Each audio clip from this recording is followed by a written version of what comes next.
Ai,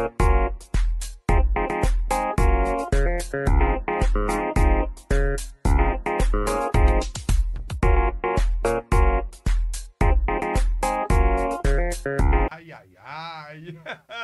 Oi! Alô, alô, você está começando mais um Quadradinho Cast! Aí com a direção do nosso amigo diretor Rainer Pereira! Alô, alô, meninos e meninas, moças e rapazes, garotos e garotas, como é que vai você? Tudo bem? Ó, o Rainer falou, Ney, fala aí no microfone, Ney. O diretor serve pra isso. Ney, fala no microfone. Eu pensei que tava em casa. Depois você vai contar esse negócio aí, desse negócio da pessoa que morre de repente da família aí, né? Eu estou com um convidado. Ele é um dos maiores comunicadores do Brasil. Nós teremos a oportunidade de ver, ouvir e sentir histórias incríveis. É o primeiro jornalista do Brasil que eu soube que fez 8 horas de narração, falando nomes de pessoas com seus primeiros anos de idade, em frente a um orelhão. Para você que não sabe, meu amigo, minha amiga, o que é um orelhão? Não é uma orelha de um elefante grande, calma. Esse é o único jornalista que quase perdeu o emprego sem ter trabalhado um dia de serviço. E mais, é o único jornalista que antes da Rede Globo de televisão, ele já sabia quem tinha matado Odete Reutemann. No outro dia estavam os pedreiros, as donas de casa. Quem matou Odete Reutemann? Ele já sabia quem tinha matado Odete Reutemann. Foi um dos casos mais polêmicos e curiosos do Brasil. E pra gente finalizar essa apresentação, ele é o único jornalista que deu mais uma facada no morto, já estando morto. Senhoras e senhores, quem está comigo é um dos maiores comunicadores jornalistas do Brasil. Com vocês, que rufem os tambores. Já tem, Rainer? Tem rufem os tambores ainda não? Vai ter! Juliano Cartacho! Ó, foi bacana. Quando eu falei, apareceu na tela. Demais, cara. Primeiro agradecer Você o convite. E olha, só avisar pra você, pro Rainer, vou cobrar direitos autorais por causa do nome do cast, tá? Quem veio com essa história do meu querido quadradinho fui eu. Juliano, era essa pergunta que eu ia fazer pro Rainer, eu deixei pra você. Porque quem começou com esse negócio de quadradinho de Brasília foi você. Quem começou foi... Apareceu a mão aqui da diretora. A diretora colocou a mão pra pegar a garrafa. Ao vivo é assim, ao vivo é assim. Olha... É mesmo, esse negócio de quadradinho foi você. Eu sempre falei quadradinho, mas sempre inspirado em você. Pois é, e foi por acaso, né? Como foi Alguns isso? bordões que eu fui criando ao longo de quase 15 anos lá na Record. E um dia, falando sobre trânsito, bom dia, meu querido quadradinho, trânsito fluindo bem, Nossa, lá vai, que e bacana. virou. Inclusive, teve um telespectador uma vez que Sim. ligou lá pra TV só para dizer que não era quadradinho. Que era quadradão? Não, que o Distrito Federal é um retângulo. Pelo amor de Deus, né, do colega? céu. Mas a ordem dos fatores altera um produto ou não? Como dizia uma professora que eu gostava muito na infância, a ordem dos tratores não altera o viaduto. Né? No caso do nosso quadradinho, Brasília, não é quadradinho mesmo, e pegou. É quadradinho, e pegou. E os jornalistas tudo falam quadradinho, e eu também falo quadradinho. E o Rainer Pereira, o nosso diretor, ele se inspirou no seu quadradinho. Eu gosto desse nome. Quadradinho Cast. É um jeito carinhoso de falar do nosso Distrito Federal, que tão bem me recebeu, como recebeu milhões e milhões de brasileiros ao longo desses mais de 60 anos, né? Uma cidade que foi construída para ser capital dos brasileiros. Olha que coisa linda, e poder fazer parte dessa história de uma forma tão carinhosa é uma maravilha. É algo, Juliano, que você vai deixar para sempre, né? Porque essa história do quadradinho é como se fosse esses grandes comunicadores, eles têm essa coisa, né? Alô, atenção, Terezinha. É o bordão. Só subindo, Meu mestre e não Henrique. para de subir, né? É algo que vem de dentro. Então, Quadradinho é algo que veio de dentro. Veio, foi uma inspiração divina e pegou. E pegou. Pegou, já virou quadro de outras emissoras de televisão, tem um monte de gente já. Eu não digo copiando, porque eu acho que era uma forma carinhosa que o próprio brasiliense já chamava. Sim. Eu apenas levei para a televisão. Então, eu não inventei a roda. Né? Eu apenas troquei a madeira pela borracha, o carro foi embora lá, começou a andar. Graças a Deus. E o nosso quadradinho merece, né? O nosso quadradinho merece. Eu acho que um dos grandes problemas do brasileiro como um todo hoje é não dar o valor merecido ao que é nosso. Né? E esse quadradinho já nos deu tanta coisa boa. Olha, me fez o Juliano Cartacho, me deu uma esposa, me deu 3 filhos maravilhosos, né? Me deu um Cristo que eu não conhecia, passei a conhecer dessa forma aqui no Distrito Federal. Eu devo tudo ao quadradinho. Que coisa maravilhosa. Você ter esse reconhecimento, que é do local onde você vive, você mora. Aqui é turístico, aqui é animado. Aqui tem praia, né? Tem. A nossa praia é maravilhosa, quem não sabia. Nós temos duas. Temos 2 praias. O Paranoá e o Céu. Ah, é? O Céu é o mar do Distrito Federal. E olha que bacana, em qualquer lugar que você chegar aqui desse quadradinho, você que não é de Brasília, você vê um céu que não tem lugar nenhum do mundo. Não. Pôr do sol mais bonito do mundo, eu digo sem medo. É o nosso, pode ter certeza.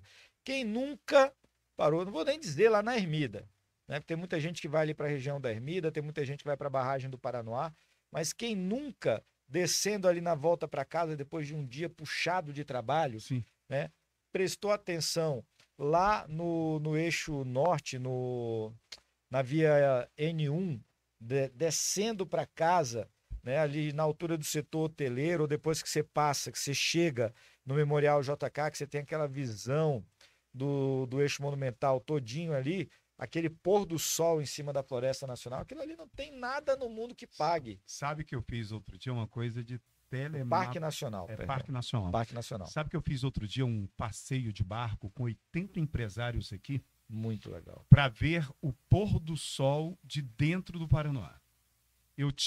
Era um dos meus sonhos, né? Eu acho que deveria ser o seu sonho também.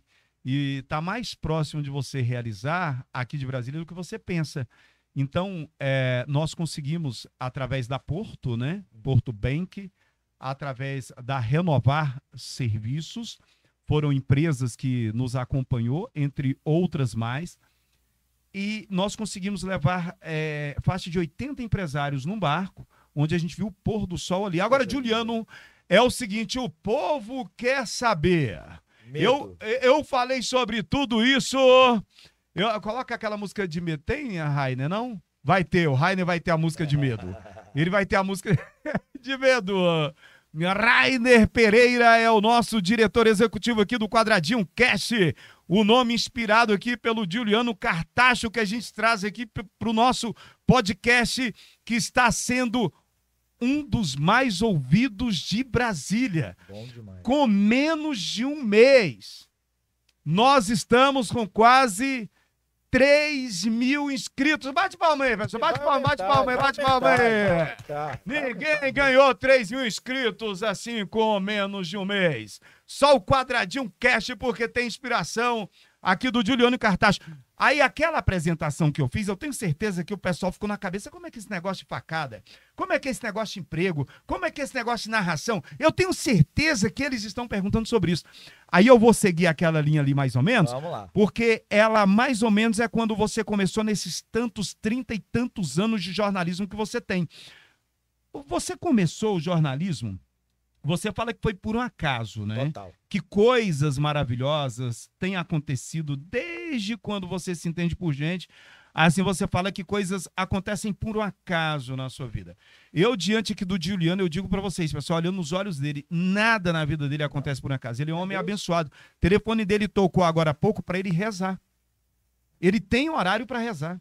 É o terço da misericórdia. Ele acorda no escuro para testar os 5 sentidos dele, audição, visão, olfato, paladar e tato, e para se tornar um comunicador maior. Não sei se você sabe disso. Amém. E aí é o seguinte, Juliano, alguém te chama de Ju, não? Não, Gil. Gil? Meu pai já me chamou, ó. Meu avô me chamava de Rubião. Rubião? É porque eu não conseguia falar Juliano. Aí Ela falava falava, Rubião. Rubião é mais fácil. É. E meu irmão Cristiano era o Rubinho. Era Rubião e E Rubinho. você, Rubião. Coisas de seu Gumercindo, lá em 1900 Guaraná de Aham. rolha, no interior da Paraíba, lá na minha querida Cajazeiras, né?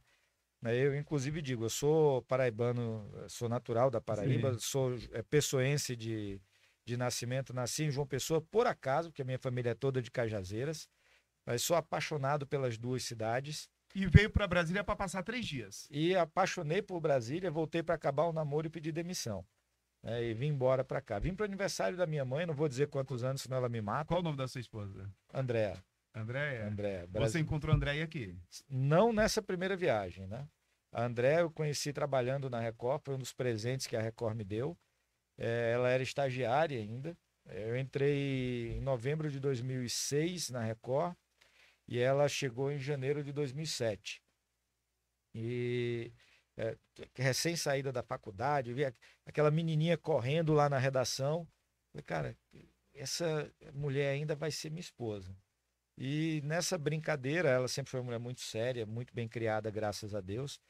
E eu dava em cima dela, na época, pelo Google Talk ainda, né? Ficava mandando mensagem pelo Google Talk. E ela só me dando fora, só me dando fora, só me dando fora. Foram quase 5 meses de tentativas até ela aceitar tomar um cafezinho comigo. Falei, opa. Você era daqueles que ficava insistindo? Ficava insistindo mesmo? Eu sei que... Você tinha essa cara eu sei de quando pau? não é não. Mas ela dava não e você continuava? Não, nesse caso não. Ela ignorava? Ela ignorava minhas investidas. E aí, mas você foi insistindo? Continuei, porque eu tinha certeza que o destino tinha alguma coisa pra gente. É verdade que a pessoa, igual você com a Andréia, né? Que antes de você ter a pessoa, né? Você tem um sentimento de que aquela pessoa é pra você? Eu acho que com ela foi assim, né? Eu pedia muito a Deus quando era mais novo que me desse um sinal, né, da pessoa que seria a pessoa certa para ser a minha companheira para a vida inteira. Porque companhias de uma noite, tanto para o homem quanto para a mulher, você encontra várias. Para uma semana, talvez para um mês, mas para ser aquela pessoa que vai envelhecer do teu lado, isso aí já é mais difícil. Muito dificilmente você vai encontrar essa pessoa numa balada. Muito dificilmente você vai encontrar essa pessoa no meio da rua, né? Então, foi mais ou menos isso. E aos poucos nós fomos nos conhecendo e fizemos 14 anos de casados na semana do dia 10, né? Dia 10 agora de outubro, fizemos 14 anos. Temos um filho de 10, um filho de 9 e uma bebezinha de 6 meses. Né? São os nossos arcanjos, Miguel, Rafael e Gabriela. Né? São os 3 arcanjos. E graças a Deus, naquele primeiro dia, eu falo para ela até hoje, eu lembro da roupa que ela estava usando. Ela estava usando um tênis preto e um conjuntinho jeans, calça e camisa. Né? Era a roupa que ela estava usando naquele dia. E 14 anos de casamento, se nós brigamos, brigas um pouco mais sérias, 2 vezes acho que foi muito. Uma delas foi pela lista de casamento dos convidados e a outra foi alguma besteira que eu fiz ao longo desses 14 anos. Mas graças a Deus estamos juntos. Passei por muita coisa, 4 cirurgias pesadas, 2 delas com risco de morte. E nas 4 cirurgias, quem estava do meu lado quando eu abri os olhos no hospital era a Andréa. Então eu tenho certeza que naquele primeiro dia lá atrás, quando eu a vi, perdão. Você já tem... Papai do céu já tinha certeza que era ela. Pessoal, é o seguinte, olha, você tem um sentimento, mas você tem um sentimento, eu tô casado há 29 anos. Amém. E no dia que eu vi a Rose, eu tive o sentimento de que ela seria minha. A gente tem esse sentimento, mas a gente só tem esse sentimento quando pede. E tem um detalhe também, falar para você, se o pote estiver cheio, você precisa esvaziar para essa pessoa chegar na sua vida. E aqui... um abraço especial para André e para os seus 3 arcanjos, seus 3 anjos maravilhosos. E uma das fontes de inspiração para você também é a sua mãe, né? Sem dúvida nenhuma. Eu ouvo, ó. Olha o que você viu. Ao vivo é assim, ao vivo é assim. Eu ouço você falar da sua mãe assim de uma forma tão admirável, né? Nós conversamos, ela Qual mora o nome aqui dela? em Brasília, Lúcia Rolim, jornalista também, tem uma história... Você se inspirou muito, né? Só ela já daria uns 3 podcasts, né? Criou 3 filhos sozinha no mundo, trabalhava de manhã e de tarde na prefeitura, à noite chegava em casa e ia fazer empada, e eu e meu irmão no outro dia íamos vender na rua, a bandejinha para ajudar dentro de casa.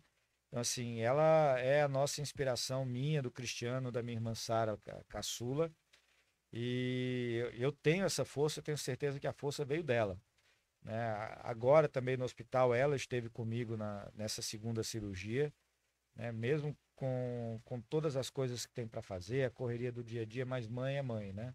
É que nem quando você abre a Coca-Cola e só tem uma garrafinha lá dentro, né? Você abre, mãe, só tem uma. Então, mãe só tem uma. Exato. E a minha mãezinha é assim. Tenho o prazer de conversar com ela praticamente todos os dias, né? Ligo para ela, a gente conversa. Quando eu não ligo, ela me liga. É alguém que eu sei que eu posso contar e ela sabe que pode contar comigo. O Juliano, pessoal, ele tem algumas características que são fundamentais de uma pessoa de sucesso. Ele é um cara bem passado, ele é um cara bem arrumado, ele é um cara cheiroso. Viu, André? É cheiroso.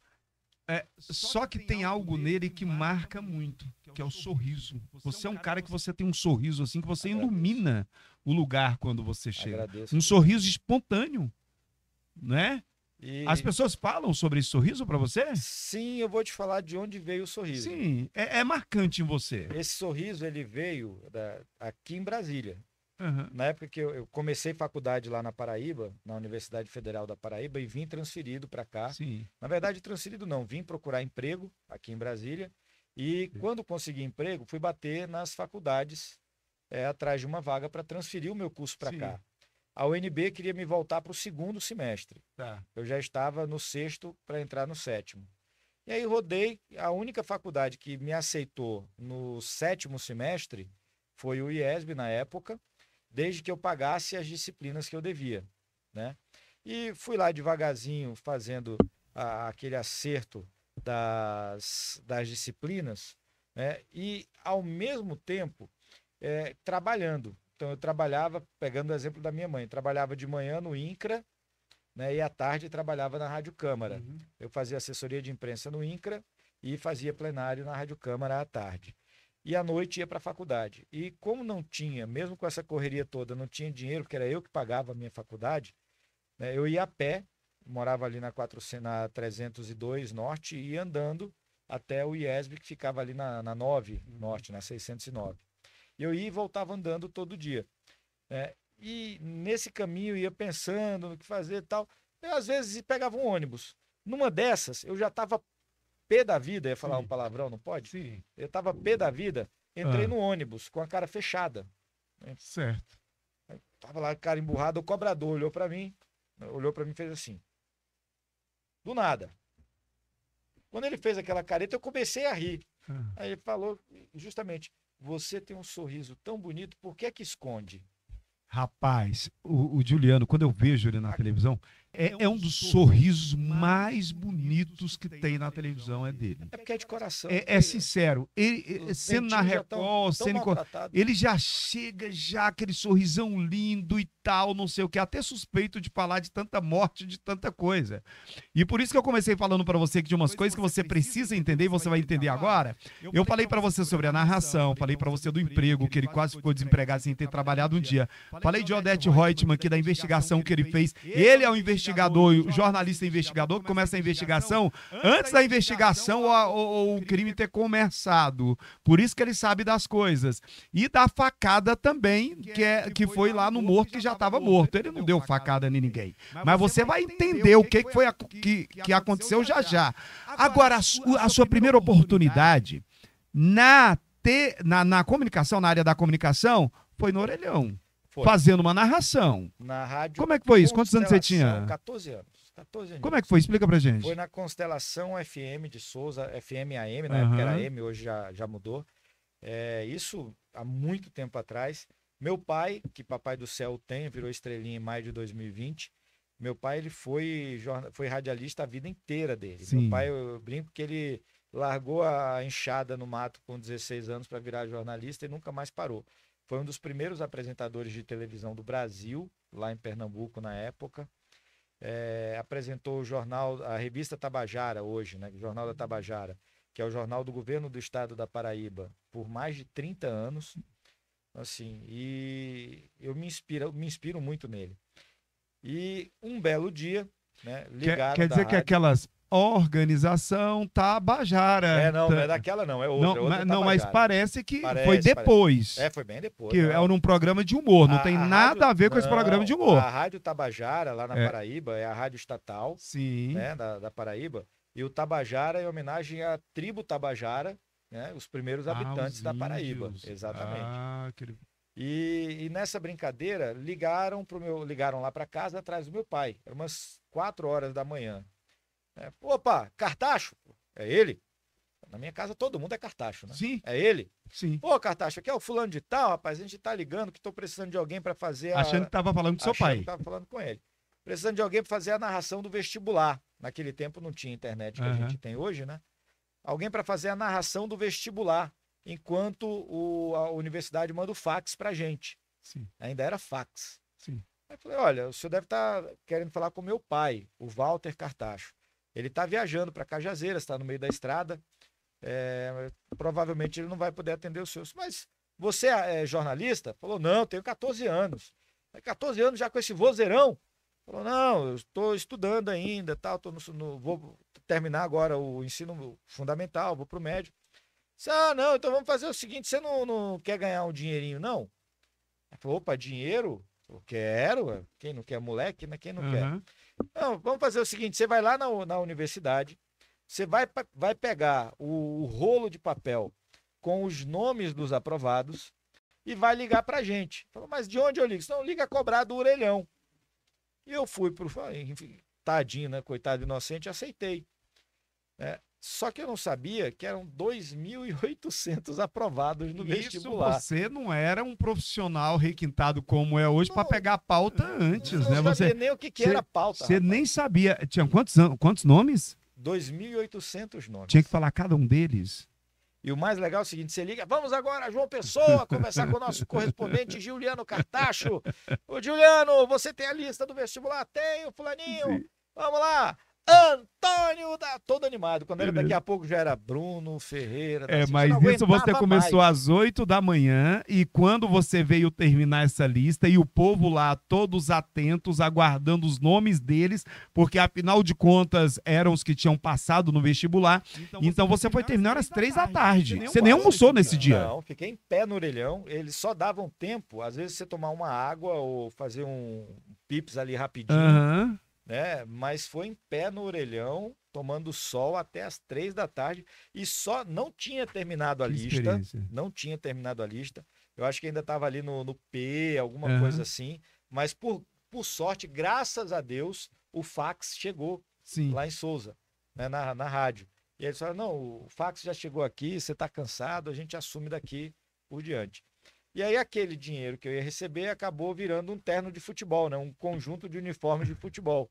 E eu montei meu timinho lá para brincar com a molecada. Pô, agora você vê, né? Você ficou até às 3 da... Se você tivesse que falar tudo, você ia ficar até que horas? Não sei. Talvez você ia ficar 10 horas da noite aí. O dia inteiro lá. E o menino de 14 anos, essa foi a primeira experiência sua como jornalista. Ali você teve a percepção, a gente tem que tomar muito cuidado com os nossos filhos quando eles fazem a primeira experiência em alguma coisa. Então aquela sua primeira experiência trouxe você para o que você é hoje. E aí dali para frente você resolveu abraçar essa carreira, apareceu uma outra oportunidade logo depois ou demorou muito? Não, vou te falar sinceramente, eu não queria de jeito nenhum ser jornalista. Mesmo depois dessa experiência? Aí que não queria mesmo, né? Por quê? Porque meus pais divorciaram cedo, eu tinha 5 anos, meu irmão 4, e eu via a correria que eram os dois, na Paraíba principalmente, né? Hoje está um pouquinho melhor, mas para você ganhar dinheiro com jornalismo lá, é algo quase impossível. São raríssimos os casos que você vai ganhar alguma coisa. Só para você ter ideia, isso 2000, quando cheguei aqui, o meu salário como estagiário na Rádio Câmara era o dobro do que eu ganhava como editor executivo lá. Fala sério, o jornalista era desvalorizado financeiramente desse jeito? Não sabia disso. O poder aquisitivo do jornalista na época lá, o piso salarial era muito baixo, as emissoras pagavam muito pouco. Então, e o jornalista, para ter alguma coisa, eu acho que no Brasil quase todo. Então a sua referência era muito ruim, né? Você tem algumas ilhas no Brasil, hoje já deu uma melhorada, mas você tem algumas ilhas no Brasil onde o salário da comunicação é melhor. Então você tem, por exemplo, Rio de Janeiro, São Paulo, Brasília, BH. Uhum. No Nordeste, Bahia e Pernambuco. Tirando esses estados, na grande maioria do país, até hoje, tá? O salário do jornalista para o trabalho que ele faz é muito baixo. Assim como várias outras categorias. Se pegar o policial, por exemplo. Professor. Professor falou muito bem. Você falou muito bem. O professor é o cara que vai preparar aquele cidadão para a vida. Né? A pirâmide no Brasil ela é invertida. Né? A pirâmide no Brasil é aqui. Né? Então, a profissão que deveria ganhar melhor, que é o cara que vai formar o engenheiro, o médico, o piloto, o presidente, é quando ele tem formação superior, né?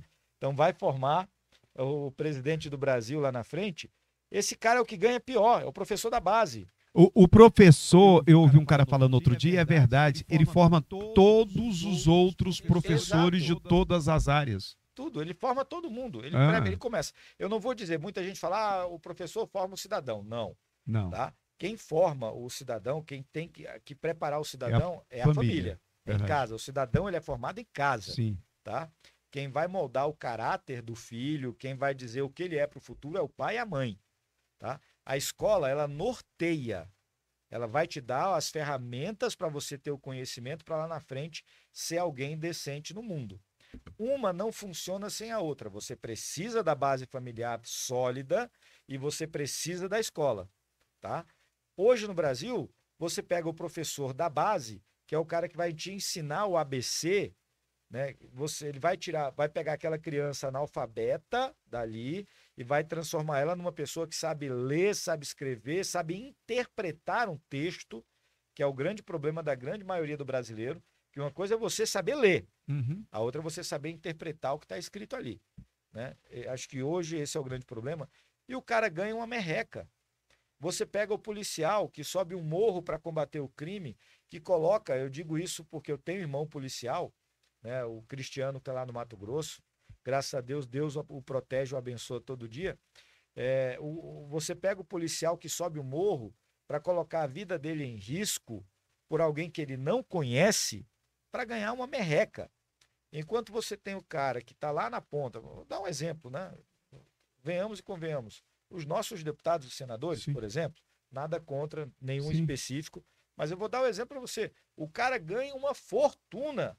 Aí, além disso, ainda tem ajuda paletó, ajuda moradia, auxílio passagem, auxílio gasolina, né?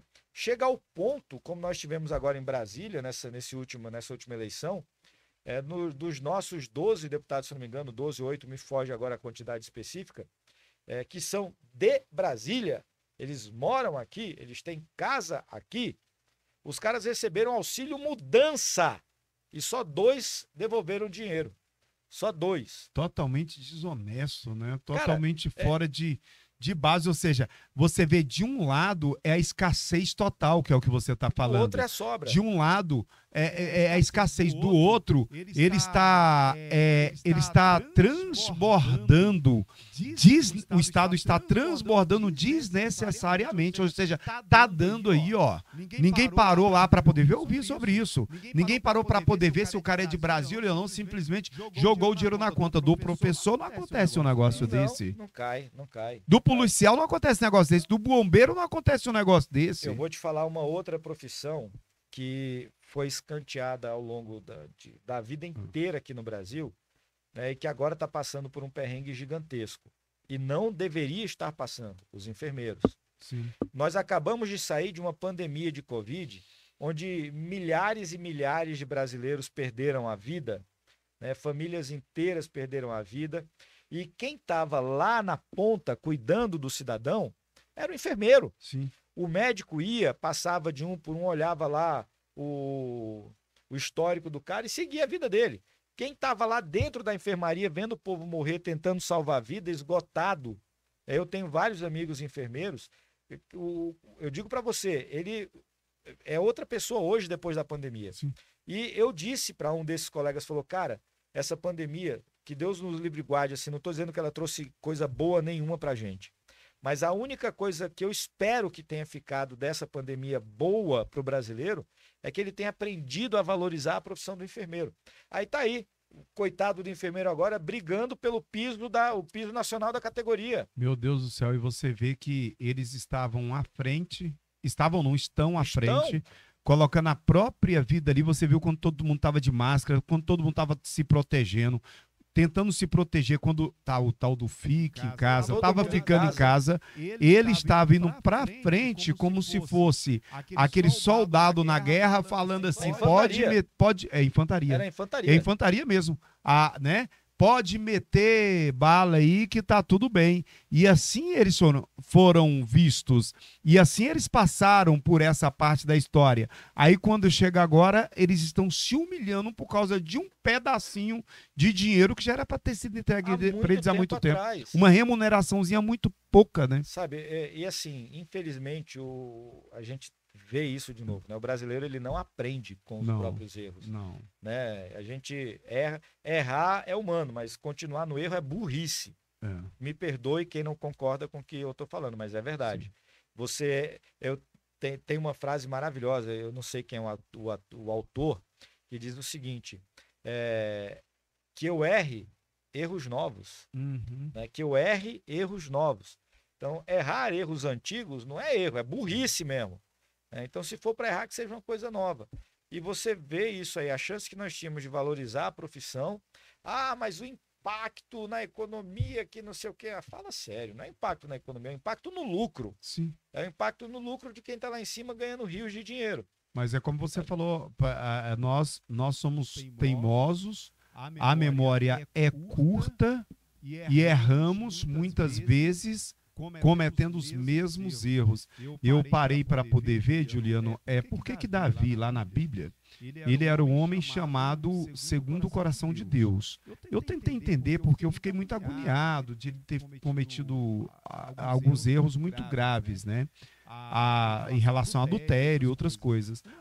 Um dos fatos que eu encontrei é que Davi, ele errou sim, mas ele errou uma vez só. Ele era um cara que ele errava uma vez só. Ele errava e ele corrigia logo. E outra coisa, quando ele errava, ele já pedia perdão já. Ele já se arrependia e ele já ressignificava aquilo.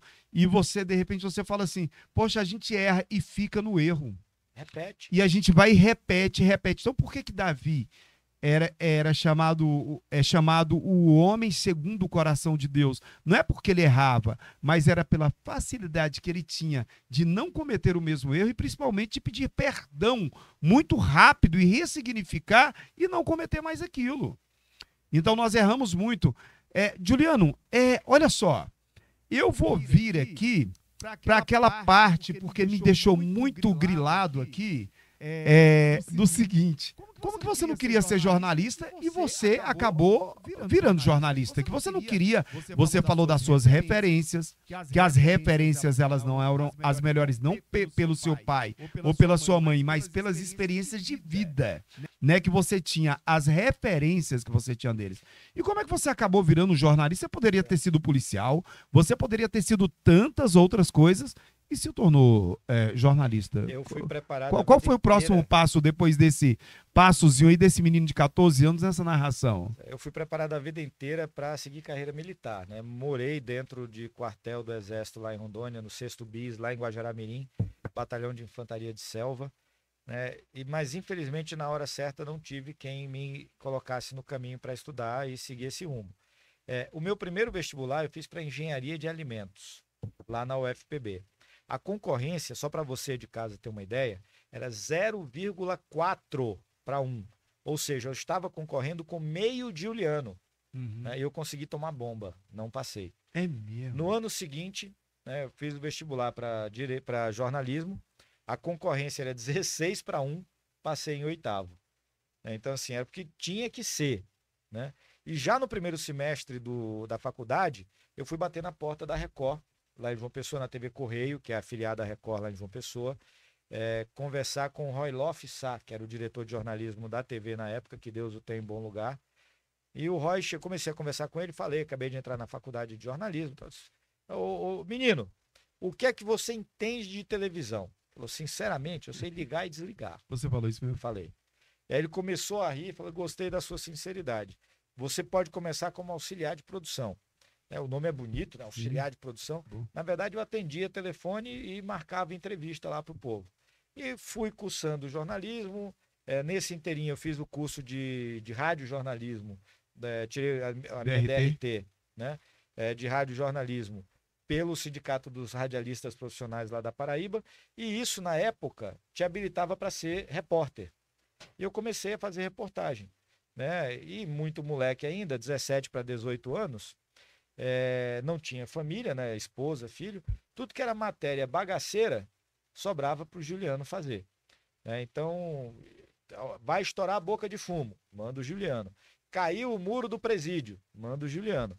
E nessa brincadeira, eu comecei a pegar gosto pelo meio policial. Tinha um programa chamado Correio Verdade, que é da primeira leva ainda do Cidade Alerta, isso aí 20 e tantos anos lá atrás. E eu era repórter do Correio Verdade, né? E aí a brincadeira da faca, né? Eu cheguei a um ponto... Essa aí, senhoras e senhores, meninas e meninos, moças e rapazes, essa é a história da faca. Que eu falei aqui, que eu tenho certeza que algumas pessoas ficaram pensando assim, mas que negócio é esse? Ele permitiu, induzir, dar uma facada num cara que já estava esfaqueado. É isso que ele vai contar agora. Para mim foi uma história assim incrível. Ao mesmo tempo que eu ria, eu chorava, porque o Juliano, ele é daquela época do jornalismo, que o jornalista chegava e colocava o dedo no buraco da bala ali do morto. Podia fazer, e ele era muito curioso, né? Como ele fala que ele pegava só as coisas ruins mesmo. E aí aconteceu essa história da faca. O cara tinha tomado quantas facadas? 8 horas da manhã ligaram na TV dizendo que o rapaz tinha sido assassinado com 18 facadas.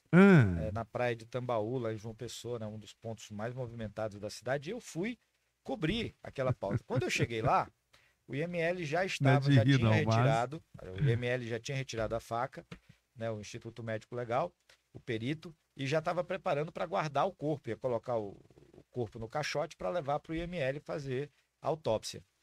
E quando eu cheguei, o Correio Verdade já era um programa muito famoso no meio policial lá. Eu cheguei para ele e falei, moço, vem cá, tudo bom? Cartacho, Correio Verdade. Você não podia botar essa faca de novo aí não, só para a gente fazer a imagem? Não, você não fez isso. Aí eu não sei quem é pior, né? Quem foi o pior? Eu que pedi ou se ele que colocou. Ele que colocou, porque ele foi lá e colocou a faca de volta no rapaz. Né? E aí, na época, virou piada, porque tinha um monte de amigos da imprensa lá na hora, dizendo que o rapaz tinha sido assassinado com 19 facadas. Né? 18 do assassino e uma do menino da Record. Aí você entendeu, né? Você entendeu por que ele foi o único repórter da televisão brasileira e internacional que acabou dando mais uma facada, né? Numa pessoa, para quê? Para fazer a foto, para fazer a matéria. Até onde, né? Vai a vontade de você mostrar o que aconteceu para as pessoas. Eu, ao mesmo tempo, achei dramático assim, mas achei que fosse até poderia virar uma cena de novela. Não, e eu te falo, hoje, né, eu não teria, claro. Cristão que sou, não teria coragem de repetir aquilo. Mas foi interessante. Era uma outra época do jornalismo. Então, a mentalidade era outra. Era outra. Na época, se você virasse o aparelho de televisão durante um jornal como o Correio Verdade, você podia botar uma bacia embaixo e parar o sangue. Era muita coisa. Então, essa foi apenas uma de várias e várias matérias do mesmo jeito que eu fiz. Chegar, por exemplo, à noite e estourar uma boca de fumo com a polícia lá em João Pessoa e pegar uma turma fumando maconha, ou sei lá o que era, e o tenente chegar e falar, ô Cartacho, esses caras estão com muita sorte, porque se vocês não estivessem aqui filmando, eles iam apanhar até falar onde compraram a maconha. Aí eu virei pro cinegrafista na hora e falei, Humberto, desliga. E naquele dia a gente conseguiu estourar a boca de fumo, né? 5 traficantes foram presos, não sei quantos quilos de maconha e outras drogas lá foram apreendidas. Repito, às vezes eu fico pensando... Era um outro tempo. Mas às vezes eu fico pensando o seguinte, cortando, poldando algumas arestas aí, Eu entendo que algumas coisas que aconteciam antigamente, sabe, era até bom que acontecesse hoje. Porque vou te falar sinceramente, tá muito solto essa coisa dessa malandragem aí, né? Mas enfim, é problema seu. Se quer roubar, matar, estuprar, problema, vai ser preso. Vai dar BO pra você. Juliano Cartacho tá aqui, ele tá na área.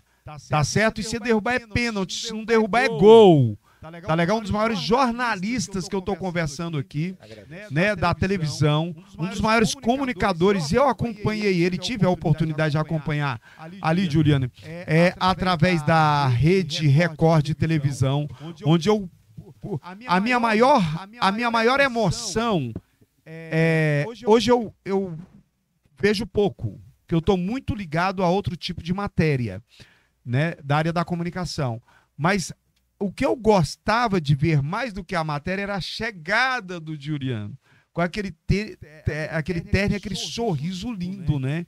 E aí o que acontece? Que é o que ele tem até hoje. E é o que você entendeu que isso ele percebeu quando ele estava lá com o cobrador lá, e o cobrador falou, nossa, que sorrisão bonito que você tem que cultivar isso. Agora, Juliano, é o seguinte, como que você passa por isso tudo, você se tornou jornalista entre trancos e barrancos aí, essa situação toda, e teve um caso que foi interessante, que você tinha sido levado um currículo, eu soube que você levou um currículo para você trabalhar numa empresa que você queria muito, e você foi aprovado, possivelmente, não sei, foi registrado, ou não sei o que aconteceu, e você não foi mais no trabalho, mesmo precisando e querendo aquele trabalho. O que foi que aconteceu com você? Quando eu cheguei aqui em Brasília, junho de 2000, perdão, eu vinha com a pouca bagagem, mas já alguma experiência da Record lá em João Pessoa. E eu queria trabalhar na Record aqui para fazer algo parecido com o que fazia lá. Só que quem era o Juliano Cartacho, né? Ainda mais com aquele sotaque que eu trazia do Nordeste carregado ainda na época. E eu tentei deixar currículo na emissora 10 vezes. Em 9, eu não passei nem da portaria, eu tinha que deixar o currículo embaixo. Né? Só que aí eu fui, ao longo desses anos, começando a trabalhar. Trabalhei na Rádio Câmara, trabalhei no INCRA, depois no Ministério do Desenvolvimento Agrário, Rádio Web, Rede TV, e fui TV educativa, até que um dia eu fui trabalhar no SBT. Fui tirar férias de um amigo no SBT.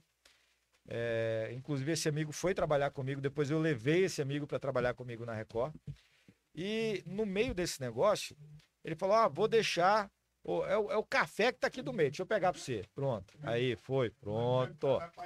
Não, ao vivo é assim, rapaz.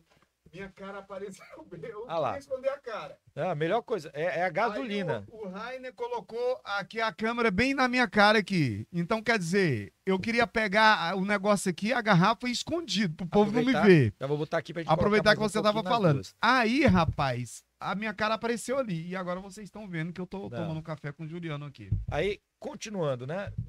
Nesse período que eu fiquei no SBT, um amigo falou, poxa, a Record vai começar um programa bem parecido com o Cidade Alerta que você fazia. E eles estão procurando alguém com o seu perfil. Né? E aí ele fez a ponte com a diretora de jornalismo na época, que era a Elma Almeida, e a Elma me recebeu.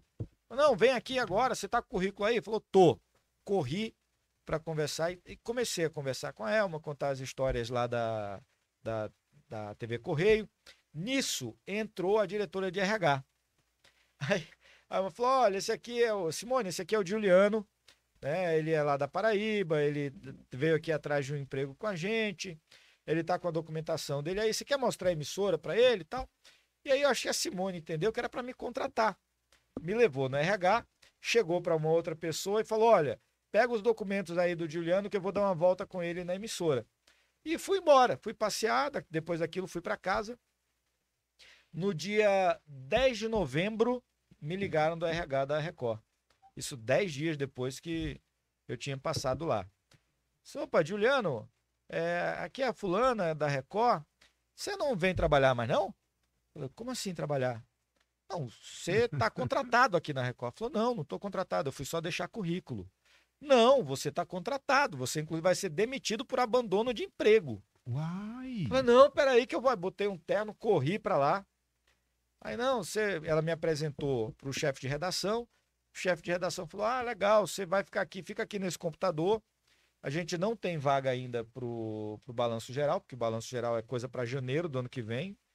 Mas fica aqui que a gente vai encaixando você na função de alguém. Aí estou lá sentado no computador, do ladinho, chega a Elma. Elma passa para mim: ué, o que é que você está fazendo aqui? Eu estou contratado, eu estou trabalhando. Não! Não era para contratar. A sua vaga não existe.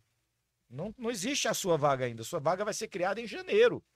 Não, mas me ligaram dizendo que eu já estava contratado, que era para vir trabalhar. E nessa brincadeira, eu fiquei tirei férias de repórter, depois tirei férias de editor, depois tirei férias de produtor de novo. E aí, em fevereiro de 2007, começou o Balanço Geral Brasília. Né? E nessa brincadeira eu era o editor executivo do programa, trabalhando com o Henrique, e foram quase 15 anos de programa. Fiquei um tempo com o Henrique no Balanço, é um grande professor. Com o Henrique eu aprendi, acho que uma das grandes lições do jornalismo é que na televisão, na apresentação, tem palco para todo mundo. Sim. Ou seja, cabe todo mundo ali. Sim. É só você fazer o seu trabalho direito. Um dia, como tudo na minha vida foi acontecendo na vontade de Papai do Céu, eu comecei a fazer baile do Toninho Pop, outro grande mestre também da O comunicação. Toninho Pop, ele era da Record? Ele apresentava, o Toninho foi o segundo apresentador do DF no Ar. Do DF no Ar. E ele apresentou também o Brasil Urgente, né? Lá na Band. Lá na Band. A referência que eu tenho do Toninho Pop apresentando é do Brasil Urgente. No DF é mesmo, né? O primeiro apresentador foi o Lula Fara Monteiro, o Luiz Fara Sim, Monteiro. o Luiz. Aí o Luiz foi virar correspondente da Record na África. Aí o Toninho assumiu o lugar dele. E o Toninho, um dia ele chegou na TV, na sexta-feira, dizendo que não ia mais trabalhar na segunda, porque ia ser candidato a deputado distrital. Sim.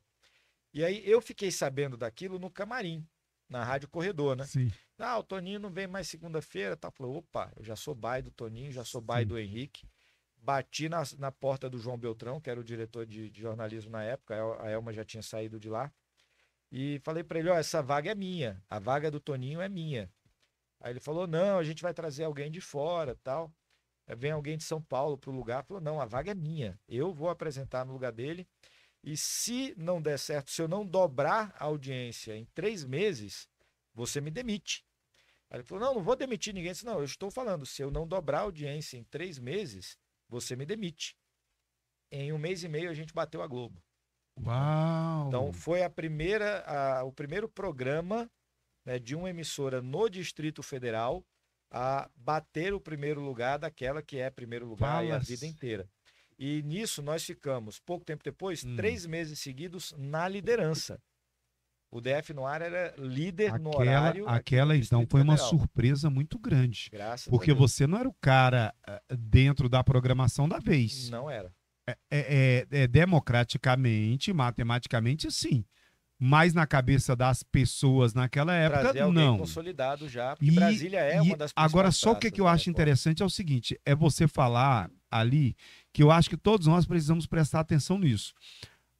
Eu vou esperar a pessoa me chamar porque eu sou muito educado. Aí eu vou chamar. Se você entende, Cartacho, se você está preparado, então você vai lá e dá a sua cara a tapa e fala: olha, se eu não resolver dessa maneira, então você me manda embora. Mas toma a frente e vai atrás do que é seu. E se você não estiver preparado, se prepare.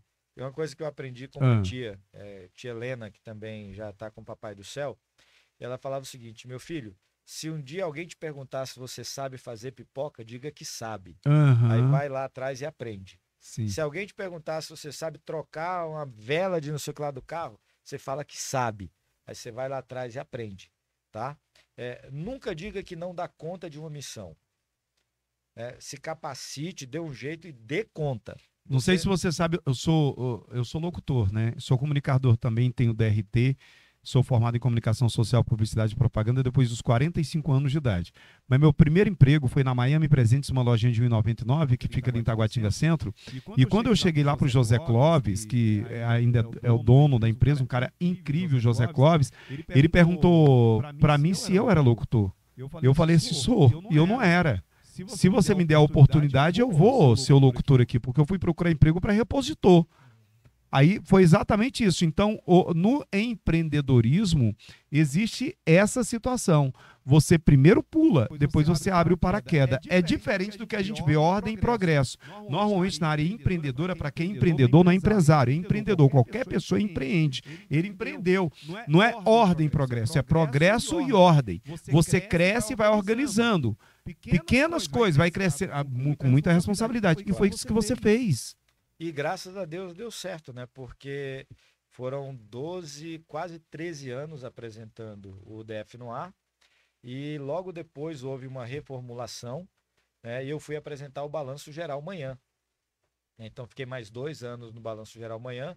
Então, juntando edição executiva com apresentação dos 2 programas, foram quase 15 anos de emissora. Agora me fala o seguinte, para eu que sou um cara que nunca tive essa experiência e que todos os locutores, comunicadores do Brasil que estão me vendo agora, gostariam de ter a oportunidade que Celso Portiolli, esses caras aí que apresentam programas de auditório, você, o cara lá de São Paulo do Balanço Geral, o Henrique Chaves, né? Toda essa galera, a Neila, né? A Nicole, que estão mais próximos e tal, toda essa galera tem essa oportunidade e aqui atrás existe um monte de comunicadores, assim como eu, que ficam assim querendo entender como isso acontece. E para esses comunicadores, para esses locutores, para esses apresentadores que não teve essa oportunidade, é que eu vou fazer essa pergunta agora. Como é que é a rotina? Você apresentando um balanço geral, que horas que começava lá? Fala que horas que começava pra gente? Como é que era a sua rotina diariamente de estar na televisão, sabendo que tem milhões, bilhões, né? Milhões de pessoas na sua frente, muitas vezes. Como é que é a sua rotina? Fala pra gente. Olha, Ney, eu acordava todos os dias às 2h40 da manhã, né? Foram quase 15 anos nesse horário. Entrava na TV às 4h e não tinha hora para sair, tá? Chegava na redação logo cedo, a gente tinha equipe da madrugada, né? Era eu, Daniel Yamanaka, a Amadinha e mais a Jéssica e mais uma turma que ficava ali com a gente. Nesse primeiro momento, já fechando o jornal para ir ao ar. Quanto tempo? Quase 15 anos. Você matou quantos dias de serviço? Eu? É. Eu vou te falar, de faltar por atestado, eu só faltei por atestado no dia que eu desmaiei no ar. Uma vez. Uma vez. Sabe por que eu tô falando isso? Ó, senhoras, senhores, meninas e meninos, moças e rapazes, para os meus amigos comunicadores, locutores e apresentadores, e que querem chegar lá, vocês ouviram? O que a gente vê é o cara com a gravata bonita, com uma cara bonita, um camarada, eu não estou falando dos problemas particulares que acontecem na vida dele, mas estou falando só da questão técnica, tá? Ele estava às 2h da manhã, 4h ele começava, durante 15 anos, ele nunca matou um dia de serviço. Aí o camarada tem coragem de virar, eu não vou trabalhar aqui, a voz está ruim, não sei o quê. Isso não aconteceu com o Faustão, isso não aconteceu com o Silvio Santos, isso não aconteceu com o Gugu e não aconteceu com o Juliano Cartacho. Qual que é o segredo, irmão? É Deus mesmo, colega, porque eu vou te falar uma coisa. Essa vez que eu faltei, inclusive, faltei não, né? Que eu fui obrigado a faltar. Eu estava apresentando o jornal, vinha num rojão muito puxado e do meio para o final já do jornal, eu comecei a sentir uma falta de ar. E o Daniel Yamanaka era o meu editor-chefe na época. Eu falei para ele, Dani, eu não estou bem. Aí ele, o que é que você está sentindo? Ele falou, não, estou com uma dor nas costas e falta de ar. Ele, não, vai me falando. E foi. No finalzinho, na última matéria do jornal, era uma matéria de uns 4 minutos mais ou menos. No meio da matéria eu falei, Dani, o mundo está ficando escuro. Está ficando escuro e desmaiei. Uhum. E não voltou da matéria. Nesse dia o jornal encerrou acabou a matéria, subiu o lettering, subiu o GC. O jornal acabou daquele jeito, né? E o Daniel me colocou no carro e me levou para o hospital. Nós chegamos no Santa Lúcia, passei pela triagem e na triagem o médico suspeitou que eu tivesse com sepsemia, infecção generalizada. E adotou o protocolo de sepsemia e me mandou para UTI, no isolamento. E imagina, minha esposa na época estava grávida de acho que 3, 4 meses. Isso aí foi 2013. Estava grávida, não, 2012. Estava grávida de 3, 4 meses. Falei, como é que eu vou dizer para uma mulher que está no primeiro trimestre da gravidez que eu tô com um trem que pode me matar daqui a 24 horas, né? Aí eu liguei para minha sogra, pedi para conversar com ela, pronto. Foi a vez que eu me lembro de ter faltado por algum motivo de doença. E fiquei 3 dias na UTI, graças a Deus não era nada, depois recebi alta. E uma outra vez, coisa que ninguém sabe, primeira vez que eu estou falando isso aqui no podcast. Primeira vez, hein? Primeira vez. Nós aqui do Quadradinho Cast, nós somos responsáveis por tirar, saber, entender sobre as primeiras vezes dos nossos entrevistados. Você pode passar agora aí um recadinho aqui pra gente falando como é que foi a sua primeira vez. Então, Juliano Cartacho, ele vai falar da primeira vez. É a primeira vez, olha o que aconteceu. É a primeira vez que eu falo essa história para qualquer programa de uma besteira que eu fiz pouco antes de entrar no ar. Pra você ver como é o cansaço do cidadão. Você chega a um ponto, como eu te falei, a gente só tinha hora para entrar, não tinha hora para sair. E era esse rojão o tempo inteiro. Eu andava, até hoje, encontrei recentemente uma amiga que trabalhou comigo no meu primeiro emprego em Brasília, 22 anos atrás. E ela falou, você ainda tem a pochetezinha? Falou, eu ando com essa pochete, a necessaire, né? Eu ando com essa necessaire para todo lado, ela vai comigo, tá no carro ali, inclusive. Aí dentro dela tinha uma pasta de dente, daquela, acho que é Colinos, que é aquela azulzinha, que é um tubinho azul, tem ela azul e tem ela vermelha. E eu andava também com um vidro de colírio. Aquele colírio Moura, que é azul também. Numa dessa, todo dia antes de entrar no ar, porque os olhos ficavam muito vermelhos de madrugada, eu pingava um pouquinho de colírio em cada um dos olhos para dar uma esbranquiçada e entrar no ar com o olho bonitinho. HD, né? 4K. Beleza. Nessa, 5 minutos antes de entrar no ar, o gênio da humanidade que vos fala abriu a necessaire, pegou o tubinho e tô eu lá, ó. Pinguei pasta de dente no olho. Não. Bicho, eu gritava e ninguém entendia o que estava acontecendo na redação. Sério? Era muita dor, eu achei que, sem brincadeira, eu achei que eu tinha corroído o meu globo ocular, alguma coisa assim, doía muito. Aí eu abria a torneira, enfiava a cara embaixo, ficava isso, o jornal quase entrando no ar. E agora vamos ligar para quem? Não liga para fulano, não tinha ninguém para apresentar o jornal. Ninguém, como é que a gente vai fazer? E ardia, como é que era? Muito. Era uma dor assim, eu não lembro de outra dor parecida. Lembro, a do câncer, mas aí é outra coisa. E aí foi, lá vai. Nessa brincadeira, falou, cara, vai tu mesmo. Eu entrei no ar que nem pirata. Como é que era? Eu fazia assim, ó, de longe. E ninguém entendia o que estava acontecendo. E como o programa era um programa que permitia, chegou num ponto, acho que 10 minutos de programa, eu falei, gente, para um pouquinho que eu vou contar para vocês por que eu tô com o olho fechado. Eu consegui pingar pasta de dente no olho. E aí, foi aquela brincadeira, aquele negócio todo. Mas, assim, coisas que ninguém sabe. Primeira vez que eu já contei para os amigos, agora, mas... Isso aí foi muito interessante. A minha sogra, eu não sei se foi com minha sogra, mas minha esposa, ela pingou dipirona no olho da minha sogra. Por que eles fazem dividindo tudo igual, né? Aí minha mãe, ela cegou, cara, dilatou as pupilas ali e ela achou que ia ficar cega, porque imagine, pasta de dente, né? Imagine dipirona no olho, amigo. Agora, eu ainda te falo, você pega aqueles tubinhos de dipirona, Sim, é tudo igual. É tudo igual, Agora, você pegar uma pasta de dente e confundir com colírio... Agora, e eu ia te perguntar, que eu fiquei aqui na história... Mas a pasta de dente, você até descreveu ela aqui. É muito diferente do vidrinho. Não, é azul também. Sim. É retangularzinho também, só que é bem maior. Mas é diferente. É bem maior. Mas é aquela velha história. É como dizia a música do Mamonas, né? Meu nome é Dejaí, facinho de confundir com o João do Caminhão. Né? Não tem... Eu consegui pingar pasta de dente. Graças a Deus não ceguei. né? Consegui fazer o programa 1h40 na época de jornal, consegui apresentar o jornal. E naquela de você falar para o pessoal, você percebeu que as pessoas se conectaram bastante com você de ter contado aquilo ali? Graças a Deus, é uma coisa que eu já saí da Record tem 3 anos. Sim. E até hoje muita gente me para na rua e fala, ô, o Cartacho da Record, o Cartacho da Record. Eu, cara, eu não tô mais na Record. Mas foram 15 anos. Então muita gente tem isso.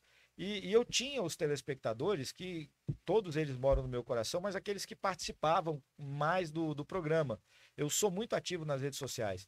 Então tinha uma senhora na Asa Norte, moradora da Asa Norte, ela ligava na redação revoltada logo no começo do jornal, porque eu não dizia a hora com frequência. Sim. E ela ficava esperando, ela contou isso, que ela ficava esperando ouvir a hora para poder tomar o remédio dela às 8 da manhã. Fala sério? Né? Aí eu comecei a falar, atenção, Dona Maria, são 7h45 minutinhos, faltam 15 para tomar o remédio. Olha Aí comecei. Tinha um outro senhor que reclamava da gravata. Né?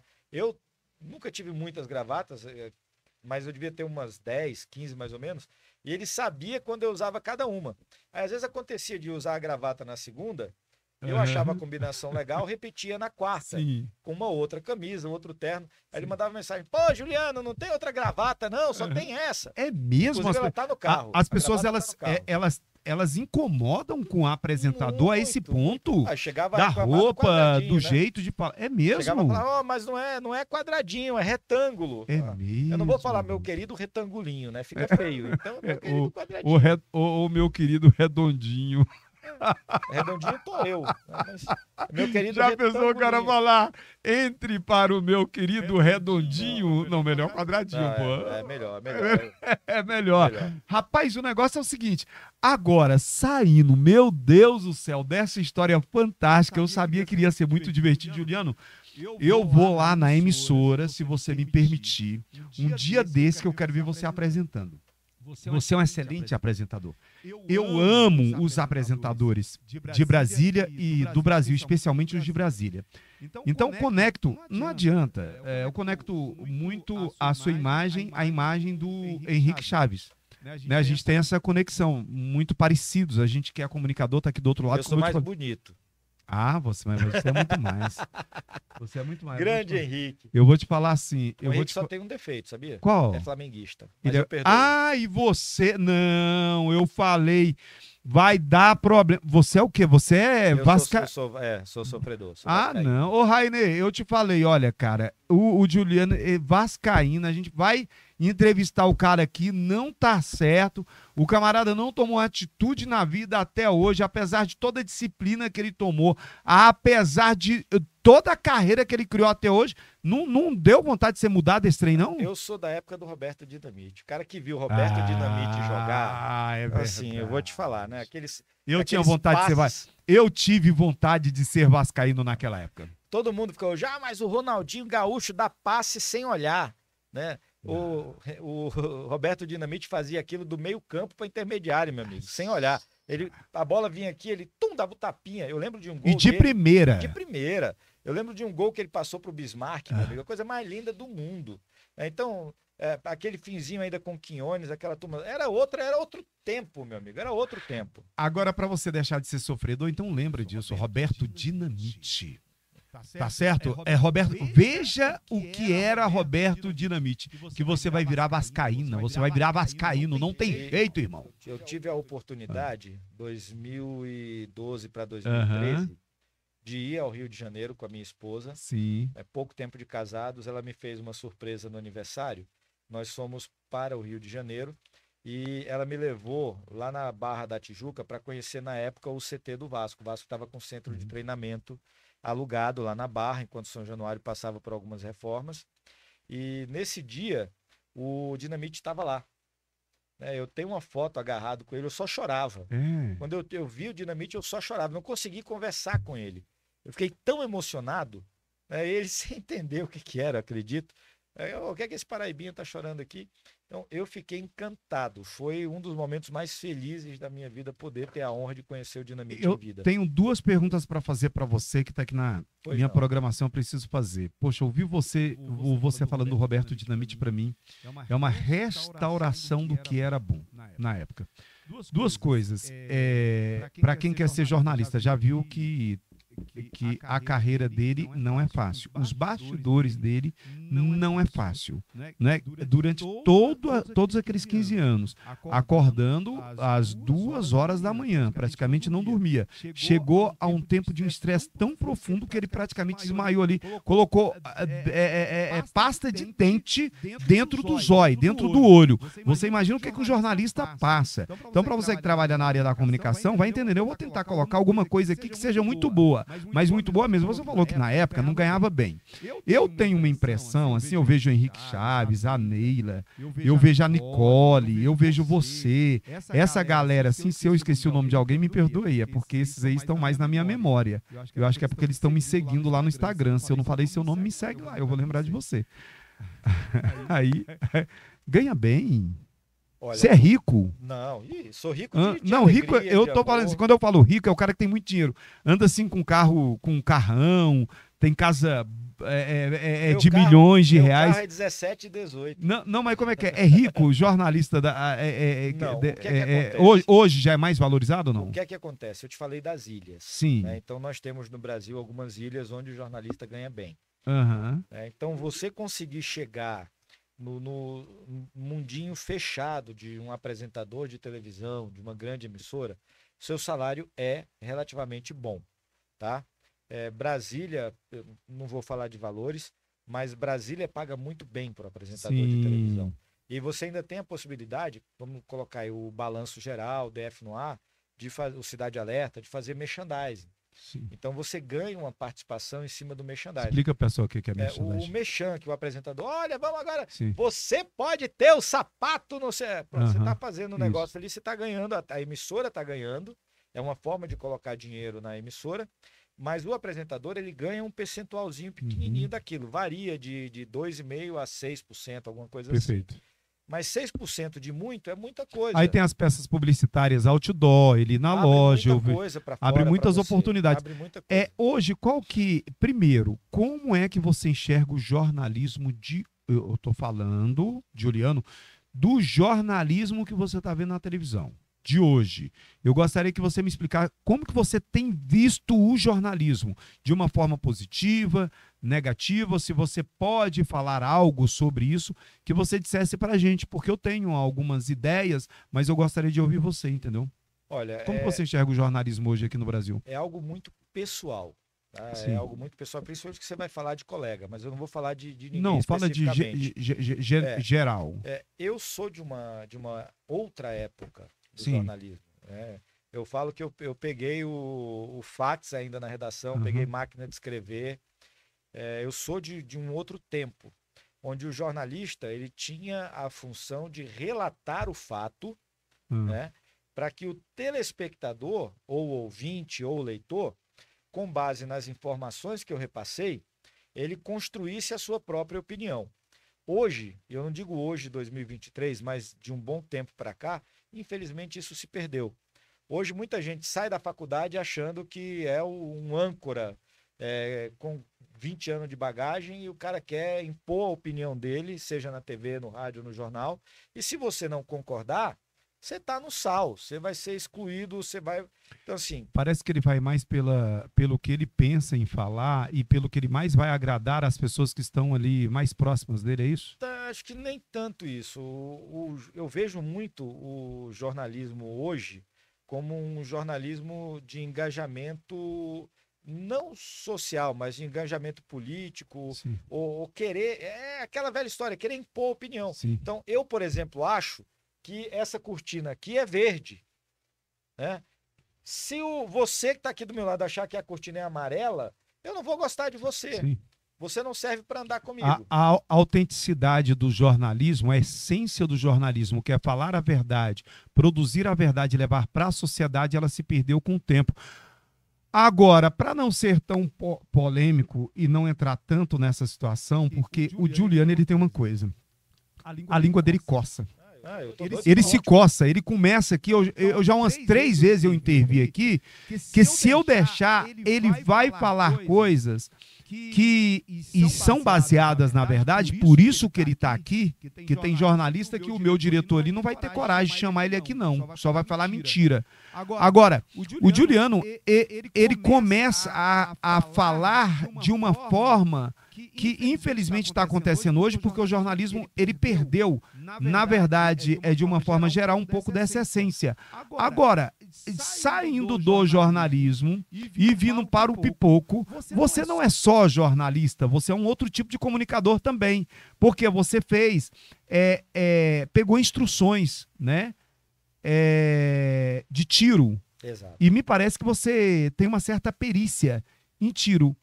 Como é que é essa situação e o que você acha da legalização e não legalização dos clubes de tiro, que é o que está se remoendo hoje por aí? Se é legalizado, se não é legalizado, se essas armas ilegais elas saem de dentro do clube de tiro. Primeiro que eu gostaria de saber como é que você entrou nesse negócio, porque me parece que não tem nada a ver uma coisa com a outra. E do jornalismo para você mexer com tiro. E aí, uma coisa que eu ouço muito, eu ouvo muito o pessoal falando, o pessoal falando, que é o seguinte, algumas pessoas, essas armas ilegais, elas saem do clube de tiro, não sei o que, mas esse trem não é registrado? Eu vou te falar. Primeiro, como eu entrei nesse mundo, né? Acho que hoje eu vou ser bem sincero contigo. Eu estou tão decepcionado, apesar de amar o jornalismo, Sim. mas tão decepcionado com a forma como o jornalismo acontece hoje no Brasil, que se eu pudesse largar de vez e viver do tiro esportivo, que é a minha paixão também, eu já teria largado há muito tempo. Mas infelizmente não dá, porque infelizmente, né, o brasileiro, não de uma forma geral, tanto que 62% deles foram a favor, durante o referendo lá em 2003, da venda de arma de fogo no Brasil. Então, o brasileiro não gosta de arma, mentira. Lá em 2003, quando tentaram acabar com tudo, o brasileiro disse no referendo que era a favor da venda de armas e munições no Brasil. Beleza. Né? Durante esse tempo de jornalismo, eu acabei fazendo... eu não tenho inimigos, os inimigos que me têm. Sim. Então, algumas vezes a gente denunciava alguma coisa mais complicada e acabava recebendo ameaças. Eu tenho algumas ameaças de morte registradas na Polícia Civil. Por conta disso, eu comecei a me preocupar em ter acesso a uma arma de fogo para defesa pessoal. Isso há muito tempo atrás. E no meio do caminho, um colega falou, poxa, por que você não... E essas ameaças pelo jornalismo? Pelo jornalismo. Ok. E aí um colega falou, poxa, por que você não tenta começar para ver se você gosta de arma? Porque uma coisa é você querer ter, a outra é você gostar. Percebi. Então vamos para o tiro esportivo. Aí ele me levou para o tiro esportivo. Tudo que eu faço, eu tento fazer da melhor forma possível. Sim. Quando eu comprei a minha primeira arma de fogo, falei, cara, faca, meu avô já falava isso, faca na mão de defunto é vela. Sim. Então, se você não sabe usar, é melhor não ter. Perfeito. Então, comprei, vou me capacitar. Fiz um curso de operador básico de pistola, depois intermediário, depois avançado. E por conta do jornalismo investigativo, policial, eu comecei a fazer cursos que eram restritos a forças de segurança.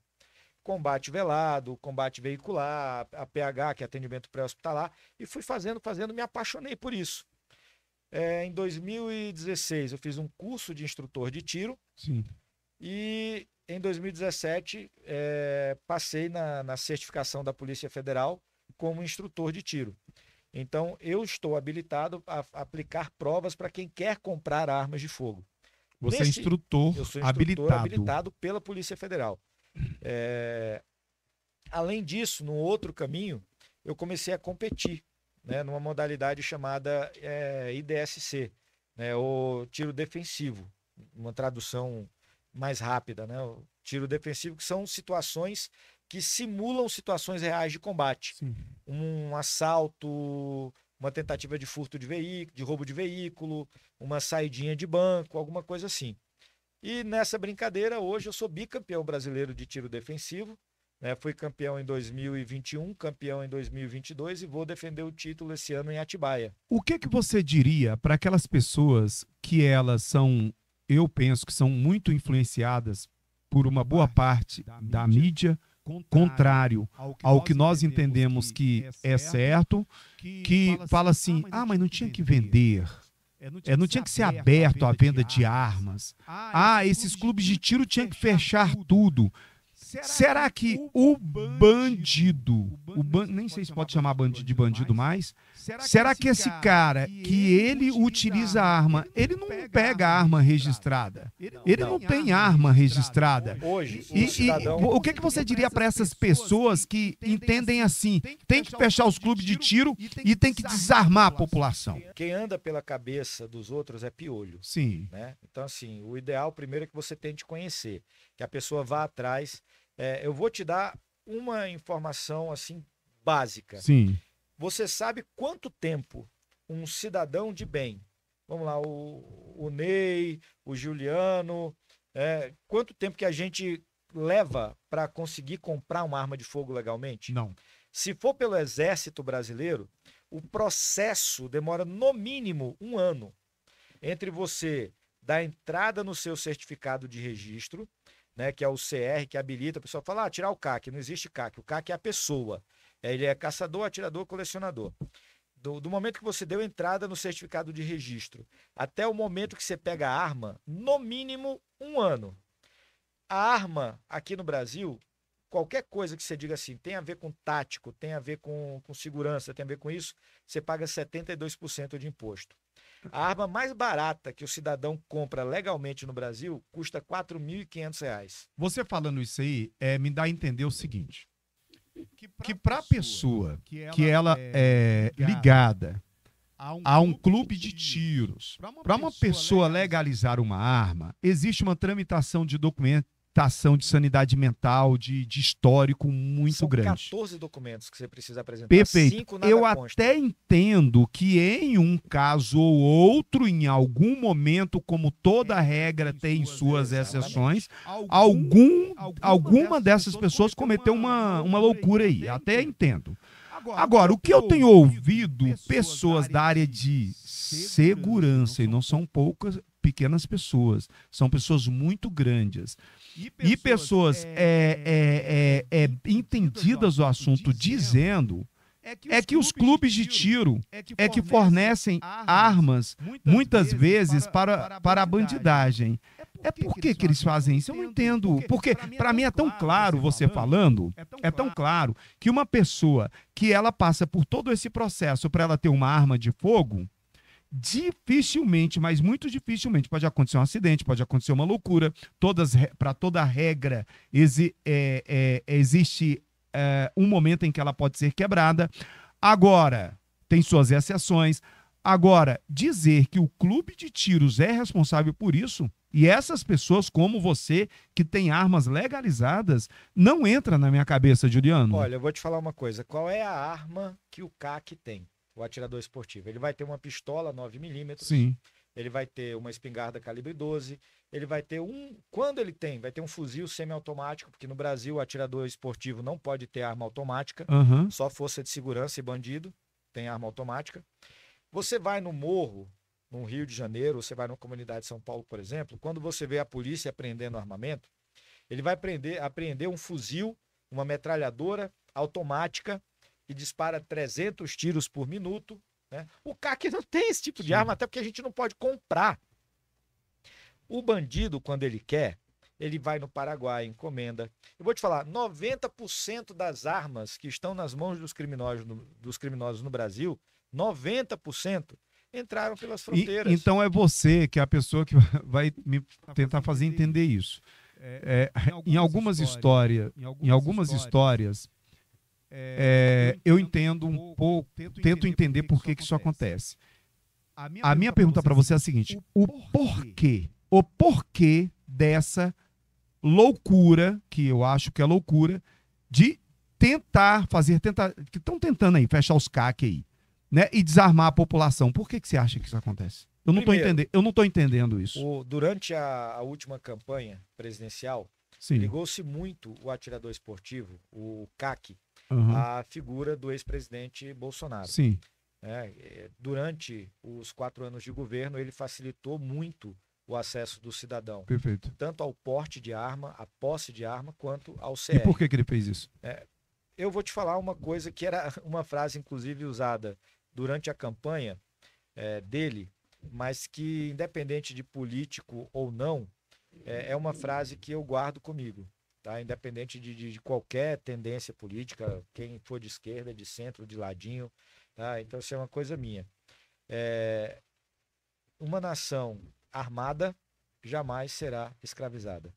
Hoje de manhã, eu conversava com um colega que é policial, e ele passou uns 15 dias fazendo um curso no Paraguai. Ele estava em Assunção, no Paraguai, e o hotel que ele ficava do lado de uma pequena padaria. Nessa padaria, ele olhou assim a ruazinha esquisita, sabe? Pouco movimento e tal. E aí ele perguntou pro dono da padaria, falou, essa padaria já foi assaltada? Ele policial, né? Essa padaria já foi assaltada alguma vez? Porque, sabe assim, tem todos os requisitos para ser assaltada. Uma comunidade carente próxima, ou uma rua sem muito movimento. Aí o rapaz falou, mas por que assaltada? Não, por isso. Não, mas eu não consigo entender. Mas como o senhor não consegue entender isso? Não, porque aqui no Paraguai todo cidadão que quer tem arma em casa. Tem porte, tem arma. Então o bandido sabe que se ele tentar assaltar aqui, ele vai tomar tiro. Uhum. Se não for meu, é do meu vizinho, é do morador da frente. Numa casa, numa rua, vou trazer para nossa realidade. Uhum. Você mora numa rua que tem 10 casas. Sim. Hoje o bandido chega, hoje não, há um tempo atrás. O bandido chegava naquela rua Uhum. e ele olhava assim e falava Uniduni te salame mingue. Ele escolhia a casa que ele ia assaltar porque ele sabia que qualquer uma das 10 casas não ia ter resistência, não ia ter arma. Sim. Ele podia entrar, fazer o que ele quisesse e ir embora. A partir do momento que você dá o acesso à população de ter arma para defesa em casa, o bandido vai até entrar, vai tomar tiro. Vai tentar entrar na segunda, vai tomar tiro. Vai tentar entrar na terceira, vai tomar tiro. Ele vai parar de entrar, porque ele sabe que de 10 casas, se 5 tiver arma de fogo, pô, são 5, gente. Eu já tenho 50% de chance de tomar uma tiro. pergunta estatística de lá para cá. Você entende que depois que houve essa liberação, a criminalidade diminuiu? Você é jornalista, você tem esses dados. Basta você dar uma olhada no... Eu não tenho o site específico Sim, aqui, mas posso mas te pode passar. falar que a gente acredita. Fórum Nacional de Segurança Pública. Sim. Se você pegar os dados, o Brasil ele vinha numa crescente de homicídios, Sim. tá? A partir de 2011 para 2012. Sim. Nós chegamos a quase 60 mil mortes violentas no Brasil em 2018. Quase 60 mil mortes violentas. A partir de 2018, final de 2018, começo de 2019, esses números começaram a cair. Nós registramos esse ano uma queda de 2,5% no número de mortes por arma de fogo no Brasil. Mas não é por conta do atual governo, é porque vem em queda desde 2018. Então, se eu não me engano, se não me falha a memória, no ano passado, até o mês de setembro, eram 20 mil e alguma coisa assassinatos. Esse ano são 19 mil e pouco. Diminuiu. Comparado com aqueles 60 mil de 2018. Diminuiu. Mas por quê? Porque o cidadão procurou acesso à arma de Aquele fogo. unidunite salame mingue, o cara, ele já não pode fazer isso. Ele tem que contar com a sorte, senão ele toma tiro na bunda. Só que aí tem um outro problema. Né? O que é que aconteceu? E aí volta o Giuliano de quando ele comprou a primeira arma dele. Você não pode só comprar. Esse, inclusive, eu sou, como eu te falei, eu sou instrutor de tiro. O meu lema de trabalho é: não tenha medo. Tenha armas, mas saiba usá-las. Ok. Então é ter uma arma de fogo e procurar treinamento para aquilo. Aí é o seguinte, é a pessoa ter arma de fogo, ele ter uma esposa, ele ter dinheiro, ele ter um carro, tudo é responsabilidade. Agora eu tenho nosso quadradinho ficou apertado aqui agora, senhoras e senhores. Eu tinha outras perguntas para fazer dentro dessa situação com o Juliano, inclusive a pergunta, não vou fazer agora. Porque eu preciso terminar esses próximos 3, 4 minutos com ele me respondendo isso. Ele acompanhou durante todo esse tempo na Record, na rede Record de televisão. Chegou um momento em que você, Juliano, você foi dispensado da Record. Eu gostaria que você dissesse o que foi que aconteceu e depois que você linkasse com o problema que você teve de saúde muito sério.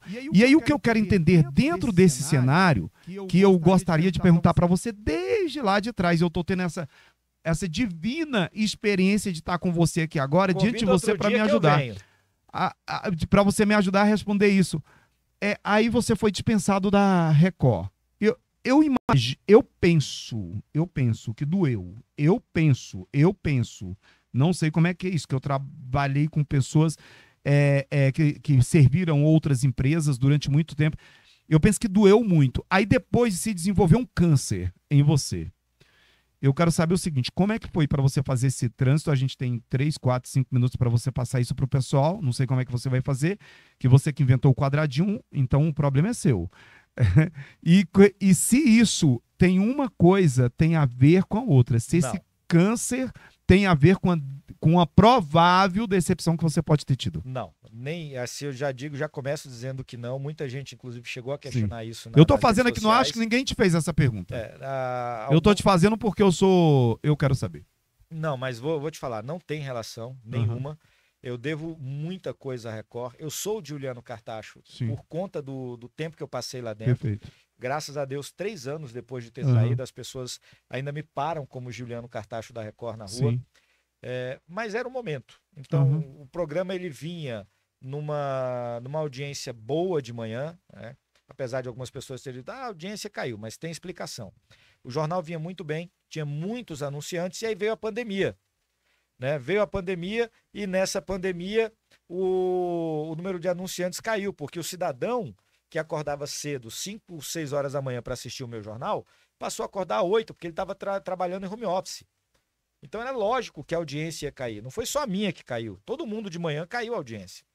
E aí a emissora fez essa reformulação, né? Me dispensou e graças a Deus levou para lá uma pessoa queridíssima, que é a Nicole, para cuidar desse filho que era o nosso Balanço Geral Manhã, né? Inclusive eu fiz questão de ligar para a Nick e dar os parabéns para ela no dia que ela foi contratada.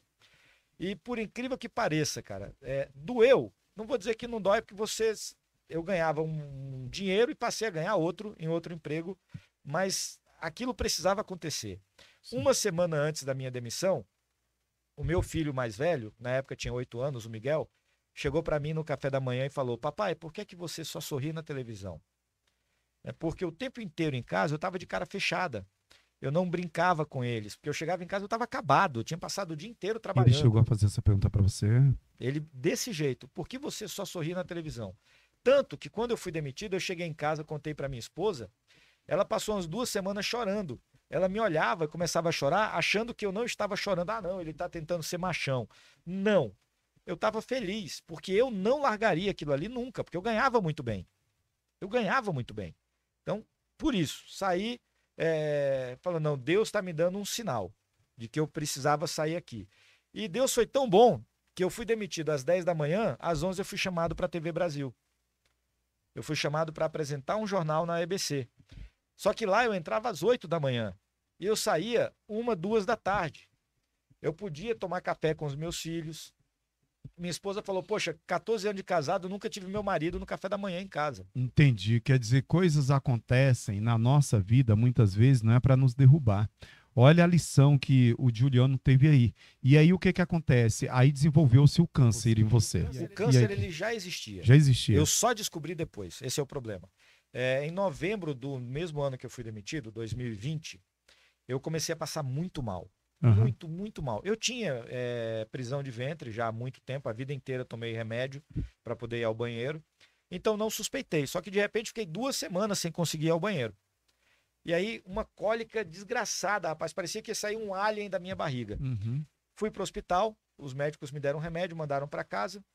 Passei a noite achando que ia morrer, no outro dia eu fui internado. Um amigo da família, o doutor Aquiles, que virou meu grande amigo depois disso, chegou no hospital, viu o laudo, falou, opera agora que o intestino dele vai romper. E aí quando abriu, fez a biópsia, descobriram que eu tinha um tumor T4, que é o último tamanho dele, gigante, estágio 3, que é o penúltimo estágio do câncer de intestino. Graças a Deus, conseguiu tirar tudo, né? Tirou 25 centímetros de intestino e o tumor foi junto.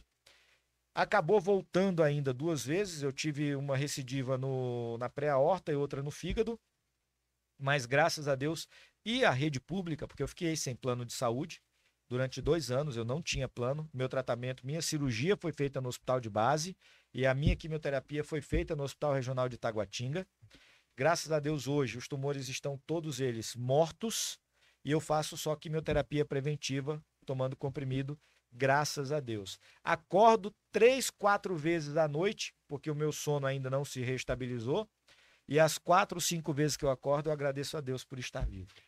Ok, senhoras, senhores, meninos e meninas, moças e rapazes, esse é o Quadradinho Cast, informação, entretenimento, uma entrevista exclusiva com perguntas realmente incríveis que foram feitas aqui para um dos maiores comunicadores do Brasil, Juliano Cartacho, ele que vem inspirando cada vez mais comunicadores como eu, né, que estão aí do outro lado, estão sempre olhando para ele, estão sempre vendo. Eu vou fazer uma série de perguntas aqui, 3, 4 perguntas, e você me responde com uma só palavra, tudo bem? Vamos lá. Desejo. Vida eterna. Uma viagem que você gostaria de fazer. Minha Paraíba. Pessoa importante no mundo. Minha mãe. Significado de filho. Tudo. Significado de casamento. Base. Projeto para o seu futuro, aquilo que você acredita que você ainda gostaria de realizar. Ver meus filhos crescerem e ver meus filhos casando. Está aí Juliano Cartacho, um dos maiores comunicadores, falando para você dos seus sonhos, desejos e projetos. E você que está aí, faça-me um favor. Não importa o problema que você está enfrentando. Entenda que lá na frente tem um oásis. Lá na frente tem uma saída. Lá na frente tem um porquê isso está acontecendo. E se você, como ele, resolver parar e pensar um pouco, você vai entender que Papai do Céu está te dando uma chance, está te dando uma oportunidade de enxergar o seu filho, a sua filha falar: papai, mamãe, por que você só sorri lá fora e você não sorri aqui dentro de casa? E essa é a mensagem do Quadradinho Cast, o quadradinho, além de mais apertadinho, mais gostoso do Brasil. Essa palavra, esse nome, esse termo para Brasília, para você que não pegou antes, foi criado e inventado pelo Juliano Cartacho e agora foi reproduzido em Quadradinho Cast pelo nosso diretor, apresentador, empresário da GC Multimarcas, Rainer Pereira. Rainer, e agora vamos falar dos nossos patrocinadores, faturar um pouco? Opa, vai sair aqui, eu vou falar assim, Juliano. Juliano Cartacho. Você me ajuda? Vamos lá. Você é jornalista? Vamos junto. Agora eu vou pegar a ajuda do Juliano. Eu vou falar que eu não te passei, mas a Porto Bank tá patrocinando a Fórmula 1, tá me patrocinando também, tá bom? Tá bom, Rainer? A Porto tá me patrocinando, viu, Rainer? Então a Porto, não, é só patrocina a Fórmula 1 e o Ney. Vamos lá. Olha só, vamos lá então. Vox to You. Escola de oratório, isso é importante. É, viu? boa. Muito importante, muito importante. Boa. Tem mais. Quem mais? Tem mais. Vamos lá, consórcio Embracon. Isso, boa. Porque Porque sonhar não tem limite. Isso é importante demais. Viu? Olha que bacana. E aí nós temos mais uma aqui, a GC Multimarcas, GC que é do Multimarcas. Rainer Pereira. Tá na hora de trocar Essa meu empresa carro, que hein? realiza sonhos. Você vai trocar com a GC Multimarcas. Vamos Vai começar. trocar com a GC Multimarcas. E aí? Casa Forte Construtora. Isso é muito porque casa que Isso. casa. Essa aí é a melhor do varejo, sou Ó, eu. ó, Essa bom aí sou demais. eu. O melhor do varejo. Bom. Ah, eu Bom sou o melhor do demais. varejo. Vou realizar a maior Black Friday do Brasil agora, Me viu? avisa. Olha Jardim aí. Botânico Shopping, o shopping mais perto de você. Eu morava aqui Aí, pertinho, rapaz. Pois é, Eu morava bacana. no Paineiras, aqui do ladinho. Você morava bem, Morava aqui é bom, antes aqui é de bom, aqui é casar. gostoso, Bom, aqui é bom. gostoso. Dom Tatu. Opa, tenho 8. Tô doido pra fazer mais uma, viu, pessoal? É. Se fizer um precinho bom, o Paraíba vai aí. Dom Tatu. Grupo Aporte. Bom demais. Lacerda. Advogados, bom demais. Isso. Ó, gente, tô gostando de ver o negócio aqui. Tá bom, Tá rapaz. acontecendo, nós temos patrocinador, Bom, poxa. graças a Deus. Aqui é a Baronesa. Baronesa Mídia Baronesa Digital. Mídia Digital. Bom. É. Túlios! Túlios, bom. Túlios! Hã? Túlios Túlios Calçados. Calçados. É passo a passo com você. Bom. Isso, acabou? Pessoal, é isso aí. Podia Juliano, botar mais uns 10 aí. Você que tá acompanhando, quiser patrocinar o Quadradinho também, entra em contato com esse pessoal, viu, gente? últimas considerações pra gente finalizar, queridão. Gente, eu vou primeiro agradecer mais uma vez o convite que vocês fizeram e deixar uma mensagem que eu vi do meu conselheiro espiritual, o Padre Ricardo, que é o pároco lá da São José Operário, na Asa Norte. Se você está passando por tribulações, por perrengues, por tudo mais, isso é muito importante, sabe por quê? Deus não dá trégua a quem Ele quer por perto. O que Ele puder fazer para te fortalecer, e muitas vezes você é fortalecido nas tribulações, Ele vai fazer. Como diz a música, não há outra questão, quando se é que estão, não se para de lutar até chegar ao céu. Valeu, pessoal. O que eu posso dizer? Até a próxima edição do Quadradinho Cash. Obrigado, Juliano. Valeu, irmão.